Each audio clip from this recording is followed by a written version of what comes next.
नमस्ते दोस्तों। आज की इस बेहद खास और गहरी चर्चा में आपका स्वागत है। हम सब की जिंदगी में ना कभी-कभी सब कुछ बहुत उथल-पुथल सा लगता है ना? ऐसा लगता है जैसे चारों तरफ बस अव्यवस्था या कियोस है। तो आज हम इसी बात का एक शानदार विश्लेषण करने वाले हैं। हम देखेंगे कि कैसे कुछ बिल्कुल सटीक आजमाए हुए नियमों को अपनाकर हम ना सिर्फ इस उथल-पुथल से बाहर निकल सकते हैं, बल्कि अपनी जिंदगी को एक गहरा अर्थ भी दे सकते हैं।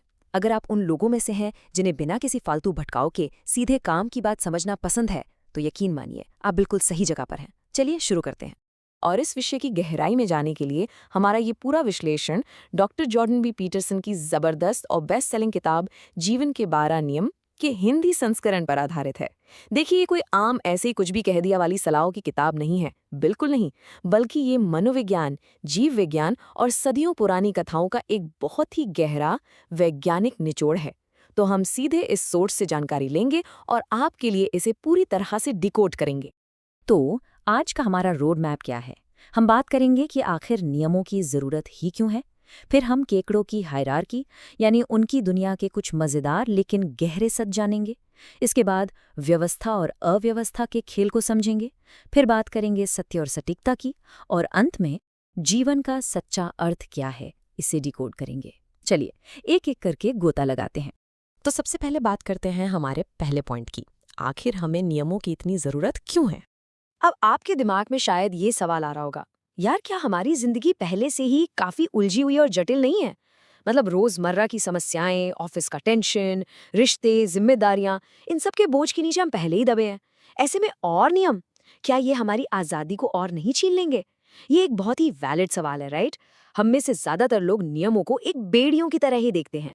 लेकिन सच कुछ और ही है। इस बात को समझाने के लिए किताब में गोल्डन काफ यानी सुनहरे बछड़े की एक बहुत ही दिलचस्प प्राचीन कथा का जिक्र है। हुआ कुछ यूं था कि जब इज़राइल के लोग आज़ाद हुए और कुछ समय के लिए उन पर से सारे नियम कानून हटा लिए गए, तो गैस कीजिए क्या हुआ? क्या उन्हें सच्ची आज़ादी मिली? जी नहीं, वो तुरंत ही अपनी पाशविक प्रवृत्तियों और बेतहाशा जुनून के गुलाम हो गए। उन्होंने एक मूर्ति बनाई और बस उसी में उलझ गए। तो सबसे बड़ा टेकअवे क्या है? वो ये कि बिना नियमों के हम इंसान आज़ाद नहीं होते, बल्कि हम अपनी ही खुद की बनाई हुई उथल-पुथल के कैदी बन जाते हैं। नियम हमें बांधते नहीं हैं दोस्तों, बल्कि वो हमें सही दिशा देते हैं।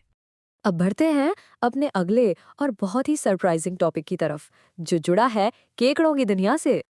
अब आप सोच रहे होंगे, भाई ये मनोविज्ञान और इंसानी जिंदगी की बात में समुद्री जीव कहाँ से आ गए? तो जरा सोचिए, 35 करोड़ साल, जी हाँ, केकड़े इस पृथ्वी पर इतने लंबे समय से हैं। और वैज्ञानिकों को जो बात सबसे ज्यादा हैरान करती है वो ये है कि उनका नर्वस सिस्टम पदानुक्रम यानी डोमिनेंस हायरार्की को बिल्कुल वैसे ही प्रोसेस करता है जैसे हम इंसानों का दिमाग करता है। इसका मतलब समझते हैं आप? इसका मतलब ये है कि समाज में रुतबा, ताकत और हार जीत का ये जो ढांचा है ना, वो हम इंसानों का बनाया हुआ कोई नया सोशल कंस्ट्रक्ट नहीं है, बल्कि ये तो 35 करोड़ साल पुराना हमारे डीएनए और जीव विज्ञान में गहराई से बसा हुआ एक प्राकृतिक नियम है। और ये बात कितनी शानदार तरीके से साबित होती है जब हम एक हारे हुए केकड़े और एक हारे हुए इंसान को देखते हैं। दोनों के बीच की समानताएं सच में चौंकाने वाली हैं। जब एक केकड़ा कोई लड़ाई हारता है तो उसके शरीर में सेरोटोनिन नाम के केमिकल का लेवल धड़ाम से गिर जाता है। उसके कंधे झुक जाते हैं, वो सिकुड़ सा जाता है। और पता है, बिल्कुल यही चीज इंसानों में होती है। जब हम जिंदगी में किसी हार या असफलता का सामना करते हैं तो हमारा दिमाग भी बिल्कुल वैसे ही रिएक्ट करता है। हमारी शारीरिक मुद्रा झुक जाती है, हम तनाव में आ जाते हैं और दुनिया के सामने खुद को एक कमजोर और आसान शिकार की तरह पेश करने लगते हैं। और बस यहीं से आता है इस किताब का पहला और बहुत ही सॉलिड नियम, कंधे तानकर सीधे खड़े हों। देखिए, ये कोई आम मोटिवेशनल ज्ञान नहीं है कि बस कॉन्फिडेंट दिखो। नहीं, जब आप अपनी पॉस्चर या मुद्रा को सुधारते हैं तो असल में आप अपने दिमाग के उस बहुत ही पुराने कैलकुलेटर को रीसेट कर रहे होते हैं जो आपकी हैसियत तय करता है। आप अपने शरीर को और इस पूरी दुनिया को ये सिग्नल दे रहे हैं कि बॉस, मैं हार मानने वालों में से नहीं हूँ। ये अवसाद और कमजोरी के उस दुष्चक्र से बाहर निकलने की एक बायोलॉजिकल जरूरत है। तो अपनी पीठ सीधी कीजिए। चलिए अब थोड़ा आगे बढ़ते हैं और इस पूरी किताब के कोर कॉन्सेप्ट को समझते हैं, व्यवस्था और अव्यवस्था का खेल।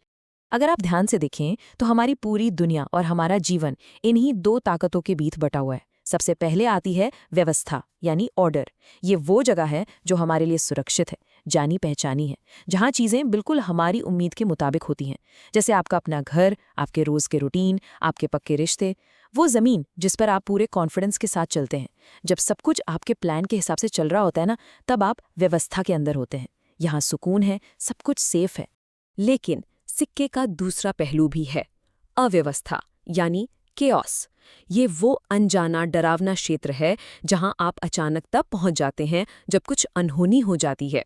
मान लीजिए अचानक नौकरी चली गई, या किसी रिश्ते में धोखा मिल गया, या कोई अचानक बीमारी आ गई। ये सब अव्यवस्था है। ये बहुत डरावनी है, बिल्कुल जंगली है।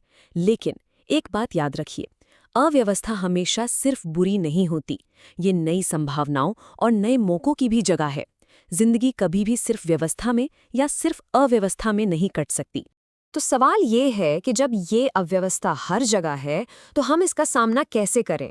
चलिए अपने चौथे सेक्शन में इसी को डिकोड करते हैं। हम इस अव्यवस्था से खुद को कैसे बचाएं? इसके लिए किताब एक बहुत ही अनोखा और सच कहूं तो थोड़ा सा भड़काने वाला नियम देती है।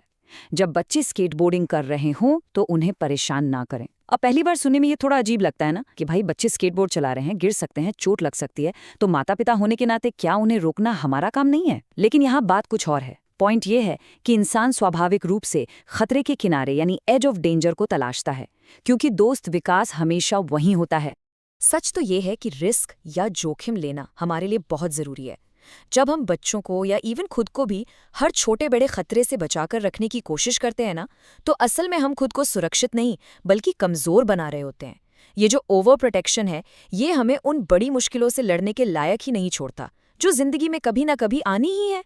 इसके बजाय अपनी मर्जी से थोड़ा बहुत अनजानापन और रिस्क लेना इंसान के अंदर एक बहुत ही मजबूत चरित्र, सच्ची काबिलियत और एक ऐसा लचीलापन पैदा करता है जो किसी भी त्रासदी से टकरा सकता है।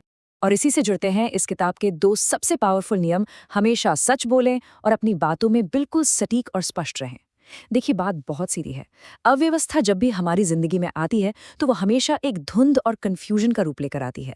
और जब हम उस सिचुएशन में झूठ बोलते हैं या बातों को बस गोलमोल घुमाते हैं, तो हम उस धुंध को और भी गहरा कर देते हैं। सत्य और सटीकता ही वो पैनी तलवारें हैं जो इस कन्फ्यूजन की धुंध को चीर सकती हैं। आपको अपने दिमाग में बिल्कुल क्लियर होना पड़ेगा कि आप आखिर महसूस क्या कर रहे हैं और आपको चाहिए क्या।